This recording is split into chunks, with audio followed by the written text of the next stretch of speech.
નમસ્તે વિદ્યાર્થી મિત્રો, આજે આપણે એક આગળનો ટોપિક ભણીએ. આપણે એવું ભણી ગયા કે ચુંબકીય ક્ષેત્રમાં કોઈ પ્રવાહધારિત તાર હોય તો તેના પર લાગતું ચુંબકીય બળ જે એમ્પિયરે શોધેલું IL ક્રોસ B, અને એ સૂત્રનો ઉપયોગ કરી અને આપણે કોઈ ગૂંચળું ચુંબકીય ક્ષેત્રમાં મૂકવામાં આવે તો એ ચુંબકીય ક્ષેત્રના કારણે એ પ્રવાહધારિત ગૂંચળા પર લાગતું ટોર્ક કેટલું હશે એ ટોર્કનું આપણે સૂત્ર મેળવવાનું છે. અને એ ટોર્કનું સૂત્ર મેળવવામાં બે રીતે આપણે મેળવવાનું છે. એક કે જ્યારે ગૂંચળાનું સમતલ છે એ ચુંબકીય ક્ષેત્રની દિશામાં અથવા સમાંતર હોય ત્યારે, અને બીજું કે એ ગૂંચળાનું સમતલ ચુંબકીય ક્ષેત્રની દિશામાં ના હોય ત્યારે. તેમાં પહેલી વાત કે નિયમિત ચુંબકીય ક્ષેત્રના સમતલમાં રાખેલા પ્રવાહધારિત ગૂંચળા પર લાગતું ટોર્ક. તો અહીંયા આકૃતિની આપણે વાત કરીએ તો આકૃતિમાં A, B, C, D એક લંબચોરસ ગૂંચળું નિયમિત ચુંબકીય ક્ષેત્ર B માં મૂકેલ છે. અહીં ગૂંચળાનું સમતલ છે એ ચુંબકીય ક્ષેત્રની સમાંતર છે. અહીં ગૂંચળાની બાજુની લંબાઈઓ A અને B છે. આ બાજુની લંબાઈ A છે અને આ બાજુની લંબાઈ B છે. આને આપણે આ રીતે પણ વર્ણન કરી શકીએ કે નિયમિત ચુંબકીય આકૃતિમાં નિયમિત ચુંબકીય ક્ષેત્ર B માં બાજુની લંબાઈ A અને B ધરાવતું એક લંબચોરસ ગૂંચળું ચુંબકીય ક્ષેત્રમાં મૂકેલું છે. અહીં ગૂંચળાનું જે સમતલ છે એ ચુંબકીય ક્ષેત્રને સમાંતર છે. એટલે આ સમતલ ચુંબકીય ક્ષેત્રની દિશામાં અથવા સમાંતર છે. હવે જરા ખાસ ધ્યાન રાખજો કે આ BC બાજુ છે, ગૂંચળામાં પ્રવાહ આ દિશામાં છે અને ચુંબકીય ક્ષેત્ર પણ આ દિશામાં છે.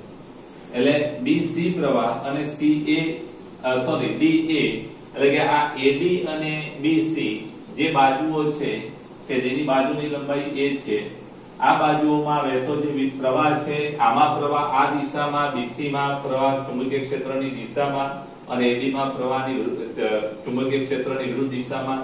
એટલે આપણે એમ કહી શકીએ કે BC અને AD તારોમાં પ્રવાહ છે એ અનુક્રમે સમાંતર ને પ્રતિસમાંતર છે. જો AD અને BC કહીએ તો પ્રતિસમાંતર ચુંબકીય ક્ષેત્રને પ્રતિસમાંતર અને સમાંતર પ્રવાહો છે, અને માટે એના પર લાગતા બળ શૂન્ય થાય. કારણ કે બળનું સૂત્ર આપણે એવું ભણી ગયા, બળ F IL ક્રોસ B. એટલે કે બળનું મૂલ્ય શું થાય? IL B sin theta. અહીંયા ખાસ ધ્યાન રાખજો કે આ તાર માટે થીટા 0, કારણ કે ચુંબકીય ક્ષેત્ર B પણ આ દિશામાં અને પ્રવાહ પણ આ દિશામાં, એટલે થીટા 0. અને આ તાર માટે થીટા 180, એટલે થીટાનું મૂલ્ય કેટલું છે? થીટા બરાબર 0 કે 180 ડિગ્રી, અને માટે બળ કેટલું થાય? 0 થાય, sin થીટા 0. એટલે આપણે એમ કહી શકીએ કે આ BC અને AD તારોમાં અથવા AD અને BC તારોમાં પ્રવાહ પ્રતિસમાંતર અને સમાંતર હોવાથી તેના પર લાગતું ચુંબકીય બળ શૂન્ય થશે. અને હવે આપણે વાત કરીએ AB તાર પર. તો અહીંયા AB તાર પર લાગતું ચુંબકીય બળ F1 હોય તો એ F1 ની દિશા કઈ? તો ખાસ ધ્યાન રાખજો, આપણું સમતલ આવું છે. આ સમતલ આપણે વાત કરીએ તો ગૂંચળું આ દર્શાવી થાય છે પણ ખરેખર આમ છે. અને આ જે તાર છે આ તારમાં પ્રવાહ આ દિશામાં છે, આ પ્રવાહ આમ નથી પણ આમ છે ત્રિપરિમાણમાં, અને ચુંબકીય ક્ષેત્ર આમ છે. એટલે આપણે એમ કહી શકીએ કે IL અને ક્રોસ B આમ વાળીએ એટલે અંગૂઠો નીચે, એટલે કે આ સમતલને લંબ રૂપે અંદર તરફ દિશામાં લાગશે. એટલે આ જે બળ છે એ F1 આ તાર AB પર લાગતું બળ એ કઈ દિશામાં થશે? કે ગૂંચળાના સમતલને અંદર તરફ, અને એનું મૂલ્ય કેટલું? કે બળ F1 આ સૂત્ર રહ્યું આપણું IL B sin થીટા. અહીંયા થીટા કેવો? તો કે પ્રવાહ આ દિશામાં છે, આ તાર આમ નથી પણ આમ છે, આ તાર AB આમ છે, ચુંબકીય ક્ષેત્ર આમ છે, એટલે B અને I એ બંને પરસ્પર લંબ છે. એટલે થીટા કેવો થશે? 90, sin 90 1 થશે. એટલે આના માટે આપણે વાત કરીએ AB માટે, તો AB માટે આ થીટા 90 થશે આ સૂત્રમાં. AB તાર માટે થીટાનું મૂલ્ય 90, અને થીટા 90 એટલે sin 90 1 થાય. અને લંબાઈ L કેટલી? તો કે લંબાઈ L આ કેટલી છે? કે B. લંબાઈ L બરાબર B છે. એટલે આપણું સૂત્ર શું થાય? I આની જગ્યાએ b અને ગુણ્યા b આટલું બળ થશે. આ બળનું મૂલ્ય કેટલું થાય? F1 પ્રવાહ I ગુણ્યા b ગુણ્યા b ચુંબકીય આટલા મૂલ્યનું ચુંબકીય બળ લાગે. સમીકરણ નંબર 1. આ બાજુ અને આ બાજુના બળો તો શૂન્ય છે એટલે એને ગણતરીમાં લેવાના નથી. હવે CD બાજુ એટલે કે CD બાજુ એટલે કે તાર CD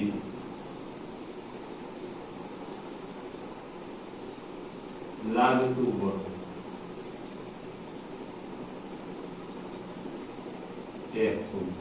જે પેલું અંદર તરફ હતું, આમાં પ્રવાહ આ દિશામાં છે એટલે આપણે આ સમતલ વિચારીએ આપ તો પ્રવાહ અહીંથી આમ છે અને ચુંબકીય ક્ષેત્ર આમ છે એટલે આપણે દિશા જોઈએ IL ક્રોસ B તો કઈ બાજુ આવે?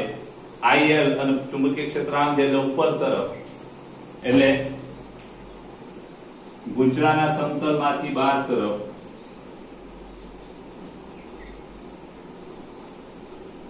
સમતલમાંથી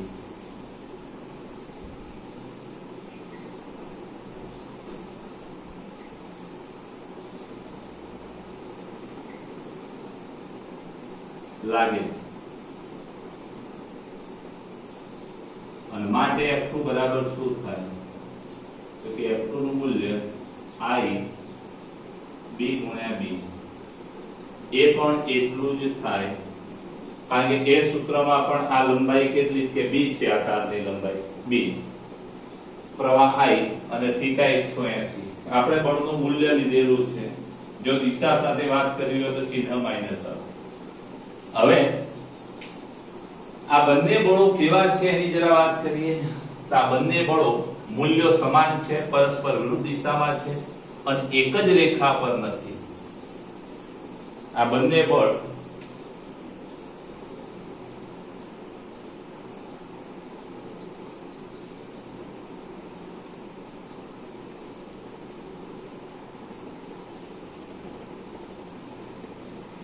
સમાન મૂલ્યના વિરુદ્ધ દિશાના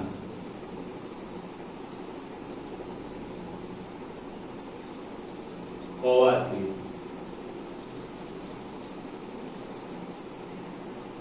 પરિણામી બળ શૂન્ય થાય. એટલે એનું પરિણામી બળ શૂન્ય થાય પણ એક રેખસ્થ ન હોવાથી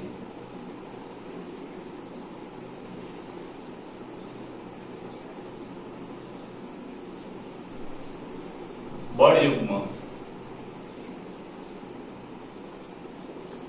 અથવા તો ટોર્ક, બળયુગ્મને આપણે ટોર્ક કહી શકીએ. ટોર્ક રચે બળયુગ્મ ઉત્પન્ન કરે અથવા તો ટોર્ક રચે અથવા ટોર્ક ઉત્પન્ન કરે.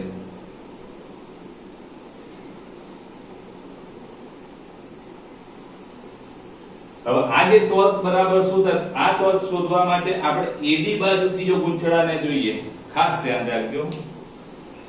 આપણું આ ગૂંચળું આવું છે અને એમાં આ AD બાજુથી આમ જુઓ દ્રષ્ટિ રાખી તો આ બળ અહીંયા આમ દેખાય, આ બળ અહીંયા આમ દેખાય.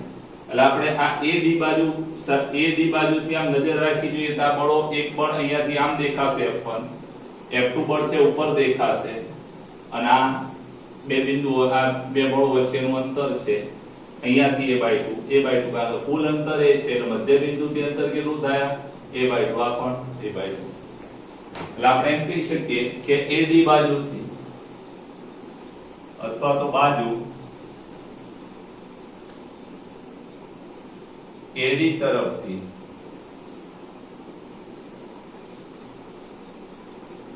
જોતા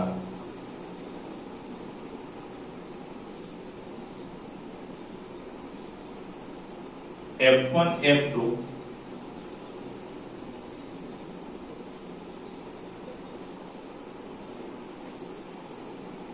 આકૃતિ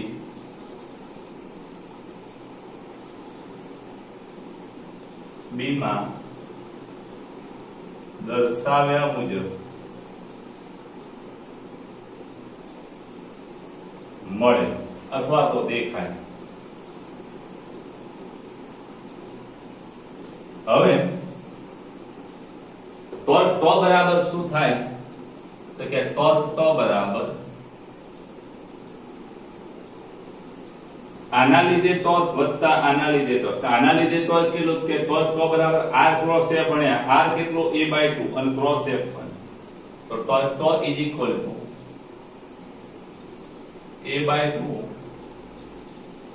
ક્રોસ f1 આપણે મૂલ્ય જ લઈએ તો f1 sin θ વત્તા આ ટોર્ક કેટલું તો કે a/2 અંતર કેટલું a/2 f2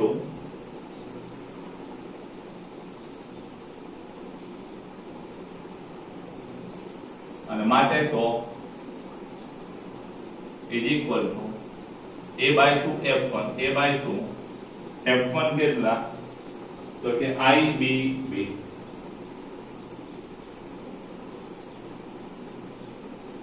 sin θ sin 90 r θ જ રાખીએ a/2 ગુણ્યા b અને માટે તો is equal to a/2 ibb sin θ a/2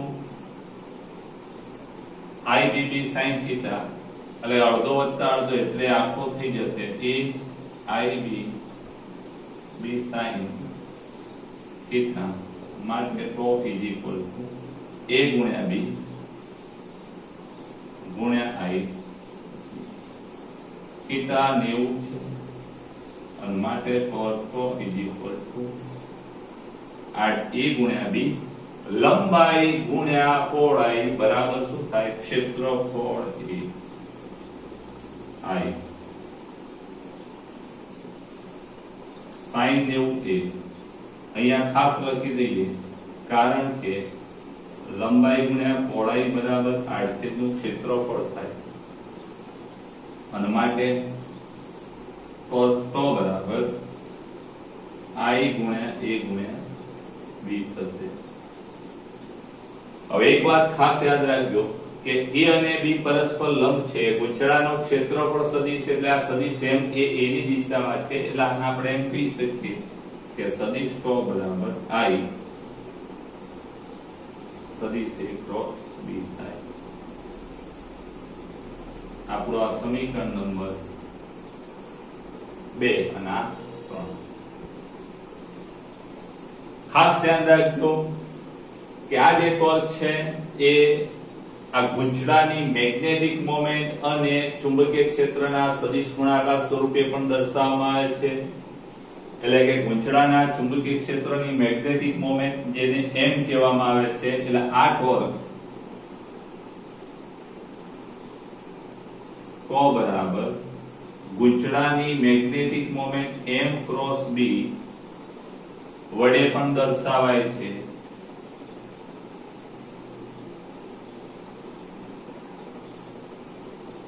જ્યાં m બરાબર શું થાય તો ગૂંચળાની મેગ્નેટિક મોમેન્ટ બરાબર i ગુણ્યા a.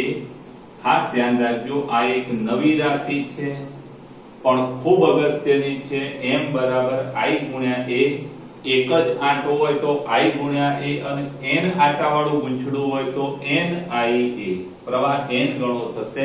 એટલે આ ખાસ યાદ રાખજો m એ ગૂંચળાના સમતલને લંબ દિશાનો એકમ સદિશ m એ ગૂંચળાના સમતલને લંબ દિશાનો સદિશ છે. મેગ્નેટિક મોમેન્ટ ચુંબકીય મોમેન્ટ આ ચુંબકીય મોમેન્ટ એટલે તમે કેમિસ્ટ્રીમાં પણ શબ્દ આવી ગયો હશે મેગ્નેટિક મોમેન્ટ ચુંબકીય ચુંબકીય દ્વિધ્રુવીની ચાપ માત્રા એ જ બીજું કંઈ નથી.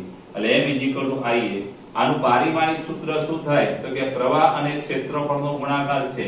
એટલે m નું પારિમાણિક સૂત્ર શું થાય ખાસ ધ્યાન રાખજો કે m નું પારિમાણિક સૂત્ર બરાબર પ્રવાહનું એમ્પિયર અને ક્ષેત્રફળનું લંબાઈનો વર્ગ થાય અને માટે એકમ શું થાય એનો એકમ મીટર સ્ક્વેર અને એમ્પિયર એટલે કે એમ્પિયર ઇન્ટુ મીટર સ્ક્વેર થાય. ખાસ ધ્યાન રાખજો મેગ્નેટિક મોમેન્ટ નું એકમ આ m નો એકમ ખાસ ધ્યાન રાખજો આ m નો એકમ એમ્પિયર પર મીટર થાય. આ એક આખા પ્રશ્નનો આ એક પેટા પ્રશ્ન છે. નિયમિત ચુંબકીય ક્ષેત્રના સમતલમાં રાખેલ એટલે આપણું ચુંબકીય ક્ષેત્ર આ દિશામાં છે અને આપણું ગૂંચળું પણ આ રીતે છે, એટલે આ ગૂંચળું અને ચુંબકીય ક્ષેત્ર એક જ સમતલમાં છે અથવા એક જ દિશામાં છે, ત્યારે ચુંબકીય આ ટોર્ક કેવું લાગે તો કે આવું લાગે, I-A-C. આ પ્રશ્નમાં આ તમે નહીં મેળવો તો ચાલશે, પણ આ આગળના પ્રશ્ન માટેની વાત છે, એ પછી આપણે કરીએ છીએ. સ્ક્રીનશોટ લઈ અને ઉતારી દેજો.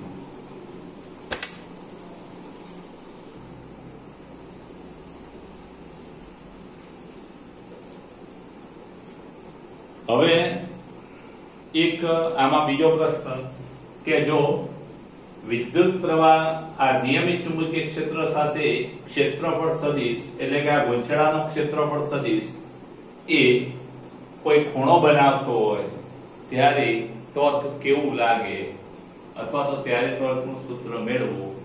તો આ પણ પ્રશ્ન આકૃતિમાં ખાસ ધ્યાન રાખજો કે આકૃતિમાં એક લંબચોરસ ગૂંચળું ABCD જે નિયમિત ચુંબકીય ક્ષેત્ર B માં ચુંબકીય ક્ષેત્ર B સાથે તેના સમતલનો સદિશ થીટા ખૂણો બનાવે એ તે દર્શાવેલ છે.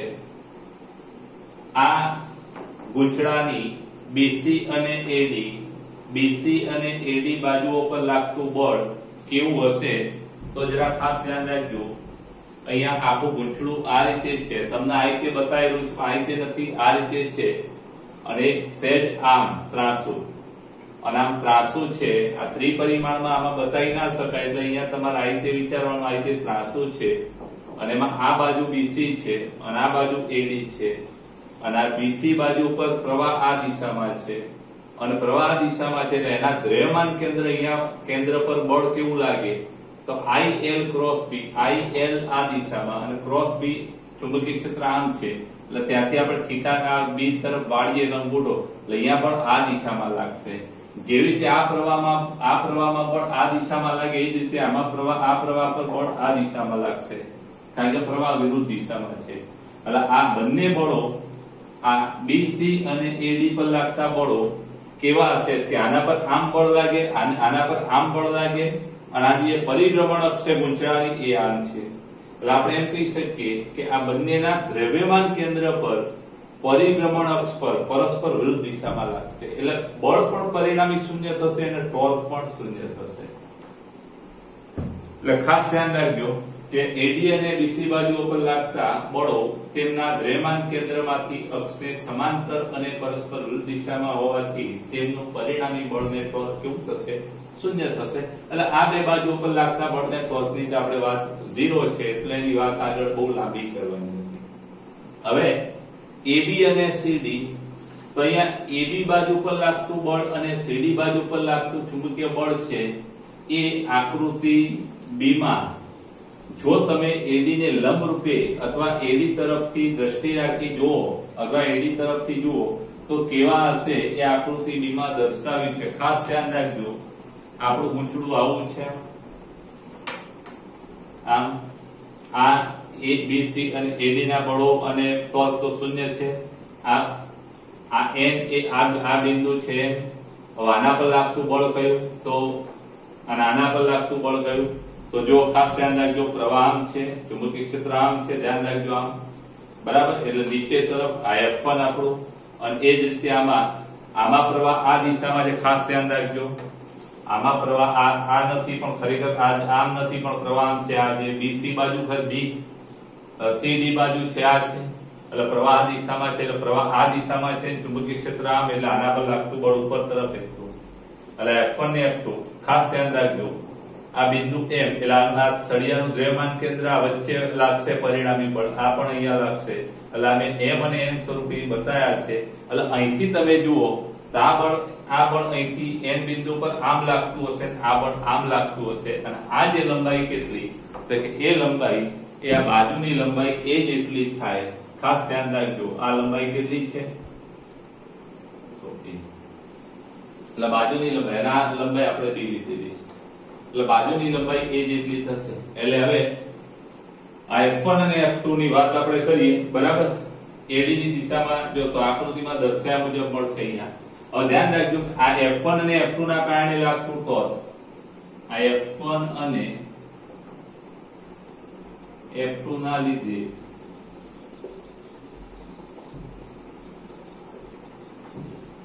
ટોર્ક બરાબર શું થશે તો કે R ક્રોસ F1 વત્તા R ક્રોસ F2, આનું ટોર્ક વત્તા આનું ટોર્ક, R એટલે a/2 ક્રોસ F1 પણ બંને વચ્ચેનો ખૂણો θ1 છે એટલે sin θ1, R cross F1 Rx sin θ અને પેલું a/2 F2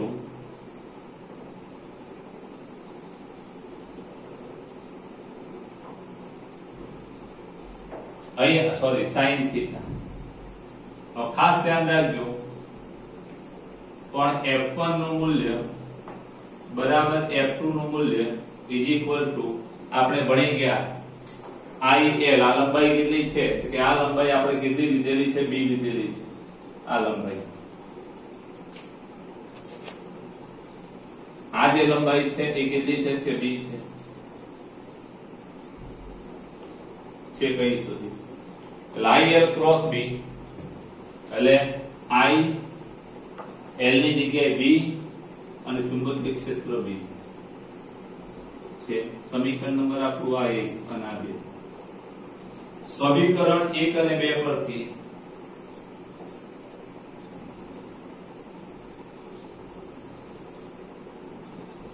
અહીંયા તો બરાબર શું થાય કે a/2 F1 ની જગ્યાએ IBB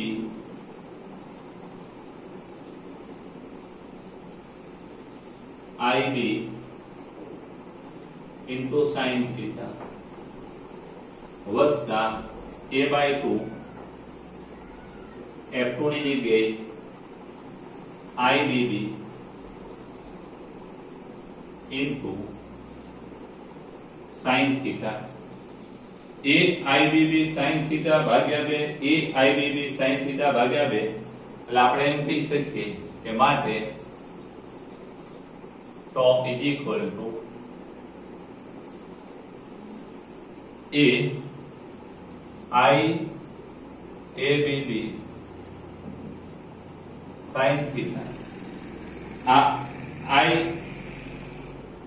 IABB sin theta અડધો અને IABB sin theta અડધો, બે અડધા ભેગા કરીએ એટલે આખો થવાનો છે અને માટે torque is equal to I આડછેદ અને સોરી લંબાઈ ગુણ્યા પહોળાઈ, લંબાઈ a અને પહોળાઈ b નો ગુણાકાર એટલે આડછેદનું ક્ષેત્રફળ કેપિટલ A ગુણ્યા b into sin theta. કારણ આપણે આપી દઈએ કારણ કે ક્ષેત્રફળ a બરાબર AB, લંબાઈ ગુણ્યા પહોળાઈ. હવે આ જે ટોર્કનું સૂત્ર મળ્યું એ IAB sin theta, સમીકરણ નંબર આપણું આ 3.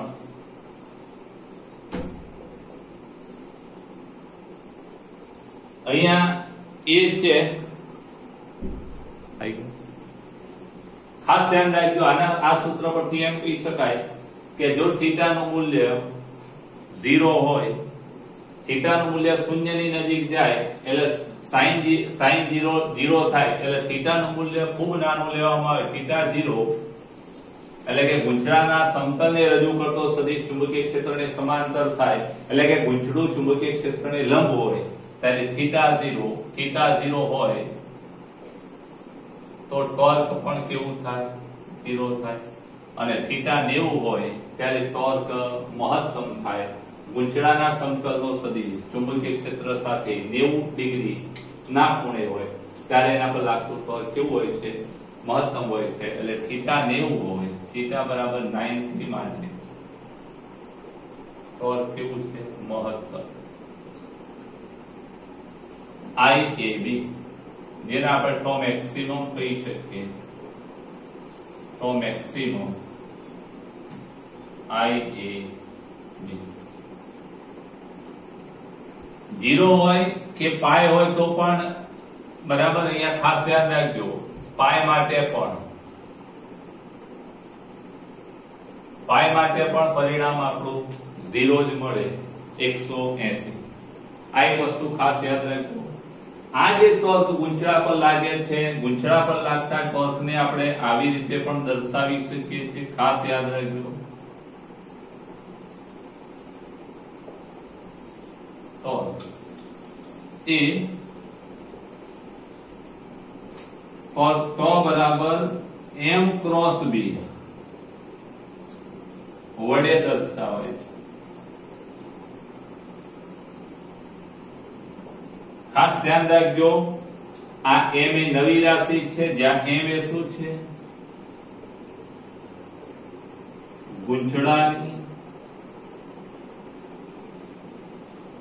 મેગ્નેટિક મોમેન્ટ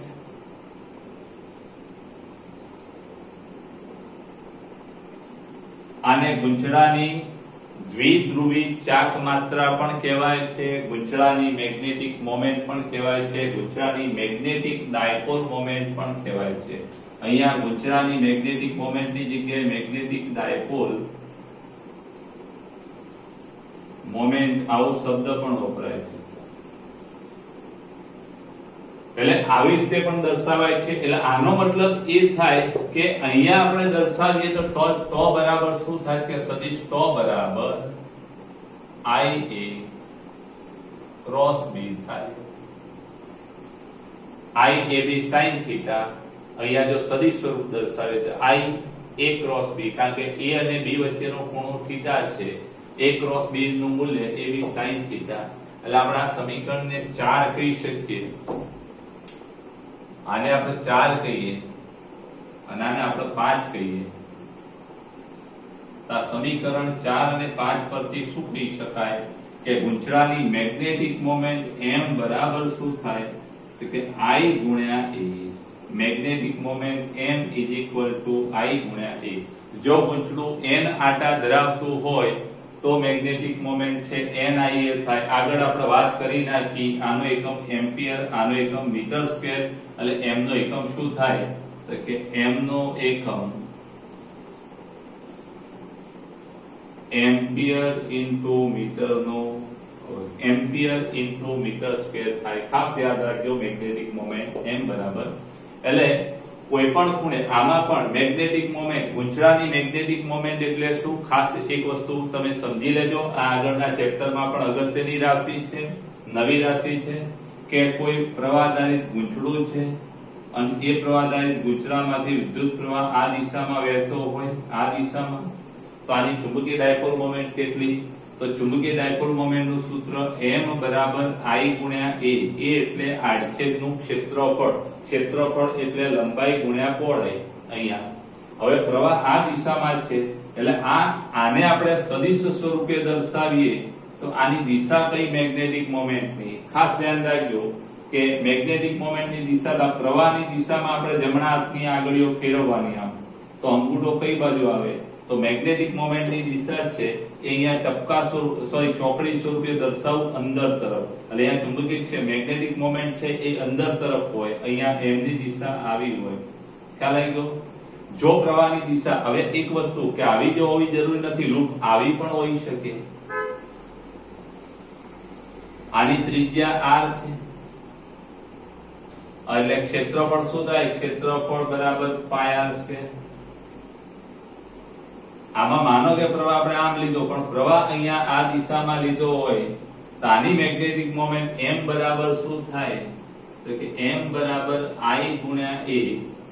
અહીંયા દિશા કઈ? m ની.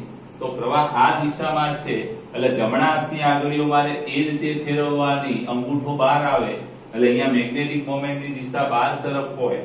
ખાસ ધ્યાન રાખજો, અહીંયા હું આવી પ્રવાહ લૂપ લઉં અને અહીંયા પ્રવાહ આ દિશામાં છે, આમ I, તો અહીંયા પ્રવાહની દિશા આવી છે તો મેગ્નેટિક મોમેન્ટ m આ દિશામાં થાય. ખાસ ધ્યાન રાખજો. અને એનું સૂત્ર શું થાય? IA. આ એક આંટો હોય તો, જો n આંટા હોય, n આંટા માટે n આંટાની રિંગ હોય, n આંટા માટે આપણે m બરાબર શું કહીએ તો કે n ગુણ્યા IA થાય. યાદ રાખજો એટલે આ જે ગૂંચળું આપણે લઈએ છીએ એક જ આંટાવાળું છે. ધારો કે n આંટાવાળું ગૂંચળું લેવામાં આવે તો આ સૂત્રમાં IAB sin θ ની જગ્યાએ NIAB sin θ થાય. અહીંયા NIA ક્રોસ B થાય અને અહીંયા m ની જગ્યાએ શું લખાય? IA ની જગ્યાએ NIA થાય. એટલે ખાસ યાદ રાખજો, n આંટા ધરાવતું ગૂંચળું હોય તો મેગ્નેટિક મોમેન્ટ NIA, એનો એકમ પણ ખાસ યાદ રાખજો. વિદ્યુત ડાયપોલ ની વાત કરીએ, જે રીતે ગૂંચળા પર ટોર્ક લાગે છે m ક્રોસ b, એમ વિદ્યુત ડાયપોલ હોય અને વિદ્યુત ક્ષેત્ર હોય, વિદ્યુત ડાયપોલ પર વિદ્યુત ક્ષેત્ર મૂકવામાં આવે તેના પર ટોર્ક કેટલું થાય? તો વિદ્યુત ડાયપોલમાં ચુંબકીય ડાયપોલ મોમેન્ટ ની જગ્યાએ વિદ્યુત dipole moment PE cross EB ની જગ્યાએ સદિશ E આવે. આ સમીકરણ જરા તમારે સારા આ થિયરી જરા સારા અક્ષરે લખી અને ઉતારી દેવાની. આ બધી વાતો જે છે એ થોડી વધારાની છે, કન્સેપ્ટ ક્લિયર થાય તમારા મેગ્નેટિક મોમેન્ટના.